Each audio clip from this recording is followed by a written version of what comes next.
Halloween Kills. You remember the last Halloween movie, 2018, the franchise was reinvented. And Jamie Lee Curtis came on the show to talk about the new Halloween, which effectively sort of dumped all the sequels and picked up, and it was like Halloween with PTSD. I thought Jamie Lee Curtis did a brilliant job in it. She did. It was something that kind of... And that was it. That was clearly the end of the story. There weren't going to be any more movies after that. We move on. Right. Well, okay. So here's the thing. So the original Halloween was a very, very cheap film that effectively kicked off the cycle of movies like, Friday the 13th that were then very, very successful. Although obviously it harked back to things like Black Christmas, and Friday the 13th also looked back to Bay of Blood. Then there were all these very inferior sequels, reboots. There was the Rob Zombie reimagining, all that stuff.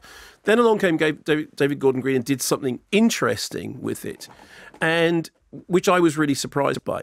It turns out that film that you just referred to as clearly the end is actually the first part of a trilogy. No, it was the end. It was definitely the end. I remember it as being the end. Yeah, well, it's first part of a trilogy, of which Halloween Kills is part 2, and there is a Halloween Ends coming up. So, what happened at the end of Halloween? Well, it was definitely, there was no way back. Yeah, well, the bad guy. Turns out there was. No, I don't think there was. Yeah, no. It turns out Fire Brigade. Michael Myers basically indestructible, and so now once again, Jamie Lee Curtis is rushed to hospital, but Michael Myers, he's still being Michael Myers. If there is a thesis at the center of this film, and incidentally, I don't think there is.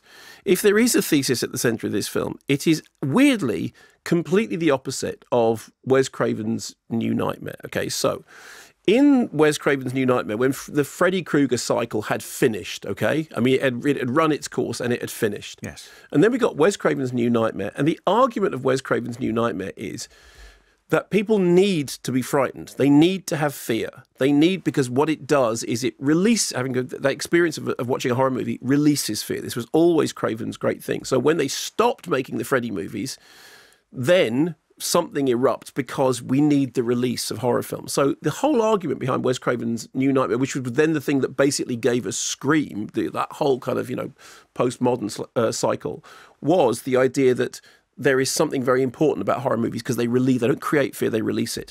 In this, the argument is, no, whenever there is fear, the boogeyman wins, and therefore we need... So in the back of it, there is a kind of antithetical to Wes Craven's New Nightmare thesis that what we need is not to be afraid, which is kind of convenient because there is absolutely nothing in Halloween Kills that is even vaguely in the slightest bit, not even in the same ballpark or neighborhood or postal district as frightening.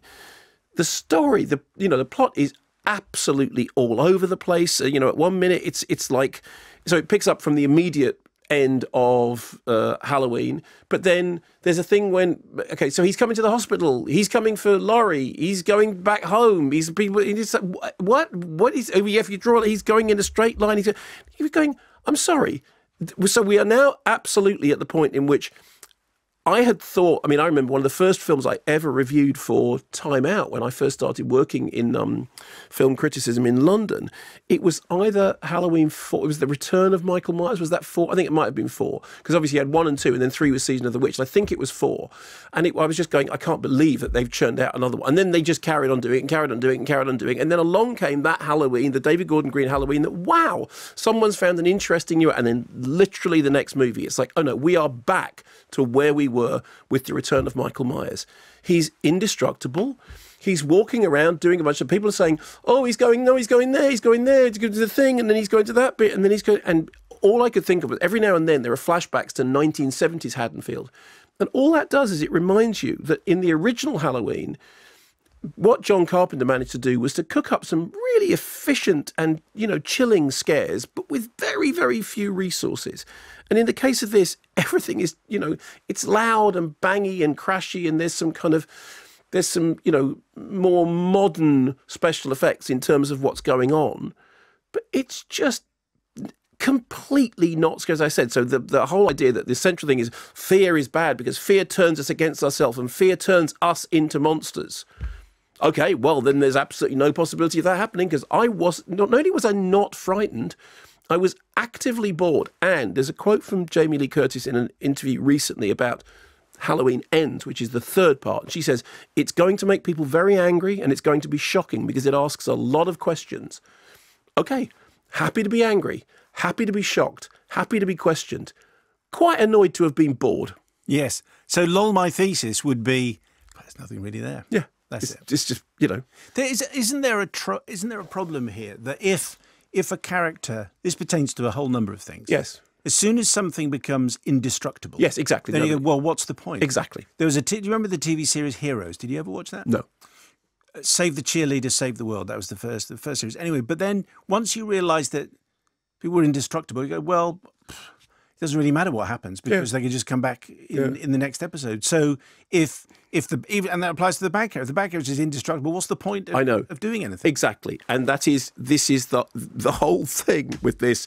And what's depressing about it is that I think that David Gordon Green had actually found something interesting and new to do with Halloween. And I remember that when you did that interview with Jamie Lee Curtis, we were talking about it as if, wow, look, this is an interesting film. The whole kind of, post-traumatic stress part of it was, and she was talking about Laurie being, somebody who's been imprisoned by the stress. Yeah, the film had an idea. It had a central idea.